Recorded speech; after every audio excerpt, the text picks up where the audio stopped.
reason was, now we get the kids in school at an early age. We can indoctrinate the kids how to think. It breaks up their family. The kids start looking at the state as the family, as the school, as the officials, as their family, not as the parents teaching them. And so those are the two primary reasons for women's lib, which I thought up to that point was a noble thing. You know, when I saw their intentions behind it, where they were coming from when they created it, the thought of it, I saw the evil behind what I thought was a noble adventure. Aaron, did you know that Gloria Steinem, in one of her own books, now admits the CIA funded Miss Magazine? No, I had no idea about that. No, I never heard that. Yeah, we're gonna. CIA funded Miss Magazine? Funded Miss Magazine with the stated goal of taxing women and breaking up the family. No kidding. I never heard that. Well, Nick told me. I mean, I know it, but not because I know the CIA was involved in it. Well, Gloria Steinem was proud of it. Oh, the CIA wanted to help women. No kidding. And so they funded it. Yeah, and of course it's divide and conquer. Right. And what they do is they focus in, obviously, on real problems. Women were getting shafted in many ways, but the elite wasn't planning to help them. They were planning to really shaft them and take men away from them. Look at what they did with black families. You only had about 10% illegitimacy 50 years ago in black communities, and now it's over 90%. And look at welfare. You were going to give you some money, but you can't have a man in the house. Right. And so that was further to degrade the family, totally destroyed. And now illegitimacy is over 50% in the general population. Right. Well, see, the whole thing is these people control the money, so they make all the rules. You understand? And they put whatever rules they want into effect. And the truth is, America has really become a socialist, communistic country. And everybody says it's a capitalistic country. It's not a capitalistic country. You know, how could it be capitalistic when you have a central bank? That's the first. It can't be. You know, it's a planned economy. It's a planned economy. It's a phony. If they want to create prosperity, they just print dollars. They just make dollars or put digits into the economy, and now you have prosperity. You don't have real prosperity. You don't have real manufacturing. You just have money being injected in. It's an infusion of credit, which only makes the government go into more debt. Into more debt. My friendship with Nick Rockefeller was one where we expressed ideas to each other and thoughts and philosophies, and he wanted me to become part of what they were doing, and for me to become a member of the CFR, and offered various business opportunities for me to get involved in, and for me to not take up the fight or the battle that I've been taking up in the past, you know, to drop that idea, because what was the point of my fighting for the people? I was a guy who was very successful in the movie business, and I saw the truth of what was happening. I tried to express it to the people, and rather than having me express it to the people, they wanted me to join their side because I was a mover and a shaker, and rather than me opposing them, to join them. It was real simple, and he tried to recruit me into that situation, and I didn't go for it. Did he get angry when you didn't go for it? No. And, you know, it's like, you know, I remember one time he said to me, you join us, so you have an ID card, Aaron, you know, you have a chip, and your chip will say KMA on it. And I said, what does KMA mean? He said, it means kiss my ass. And anybody stops you, a cop or whatever, and you show them your card or your chip, and they'll know to leave you alone, because you're one of us. You know, and, you know, why are you fighting for the people for? What is that about? The people just, you know, they have to be ruled. They have to be, you know, the Constitution, what you're standing for, is only for a few people. It's only a few individuals that can live that way, you know. And we believe that it's best for society to be ruled by an elite people who control everything. And I said, I don't believe that.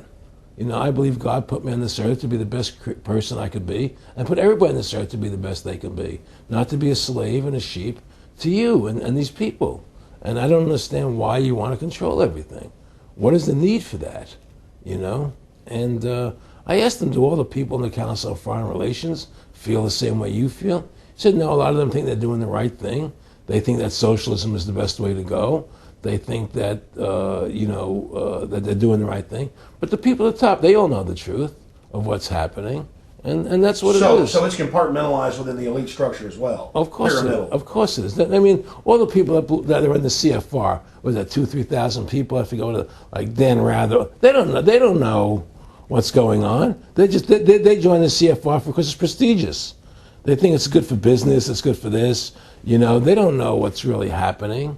You know, the evil that comes out of it, that's emanating out of it. You know, and to me, you know, the biggest evil is what's happening right now, because what happened on 9/11 is a phony, you know, and we've never learned the truth about 9/11. That's the question I wanted to follow up on. He tells you 11 months before there's going to be an event, all this is going to happen. What did you think on the morning of 9/11? Where were you, and did you think about Nick Rockefeller and what he had told you when you saw those towers fall? No, I was actually in Tahiti when 9/11 happened, and I got a call from my son, and my son said the Twin Towers, they were just attacked and they were falling down or something. So what are you talking? I was in Tahiti, I was asleep, and he says, yeah, they were hit by a plane, da da da. And so where I lived, where I was in Tahiti, there was no television, so I had to run around the other side of the island to a hotel where they had, and it was all on television, you know, and that's when I first saw the stuff on TV about it. And I didn't immediately equate it to Nick, you know, but when I realized that we're going to go into Afghanistan, Iraq, and as that developed, I realized what it was. I mean, to me, I see people like Bill O'Reilly on television, right? And I see how much they control the media. Like there's this girl on Bill O'Reilly the other night from an organization saying the world can't wait. And this girl was spot on. Everything she was saying was the truth. And all Bill O'Reilly could do was call her a lunatic. He couldn't challenge the facts. They just call people names. They can't, and until we just find that, look, this world, we're heading into a world of danger, possible nuclear wars, you know, because the banking industry is trying to take over the world. 9/11 is the beginning of the war on terror. That war on terror is leading us into Iraq, which is the next lie. So you had the lie of 9/11, how that happened. Nobody knows how Building 7 came down. Okay, we know 9/11 was a fraud. The American people don't know it, but more and more of them are believing it. Okay, so that was the first lie. Besides the inception, I'm not going back to the inception of the Federal Reserve, that original lie. But 9/11 was the first lie in this present state we're in. 9/11 is the kickoff of the war against the American people and the people of the world. 9/11 was a phony. It's a fraud. It didn't happen the way they told us it happened. Now, because of 9/11, we then had the authority to go into Afghanistan and Iraq. Iraq didn't have weapons of mass destruction. Okay, so that was the next lie. Now they're talking about going into Iran. Now, how would you feel if you were Iran and you had this big, powerful country, America, go into your next door neighbor, take over their oil fields, right? Wouldn't you be worried that what they were going to do to you? Of course you're going to be worried. But the people of America don't think about it from Iran's point of view. They think about it from our point of view. So now we're going to send more troops into Iraq and keep building up because they want Iraq and the Middle East to become part of the New World Order. And Iraq was using, Saddam wanted to start using euros instead of dollars, right? He was messing up their whole consolidation. Iran wants to start using euros instead of dollars. They have. Okay?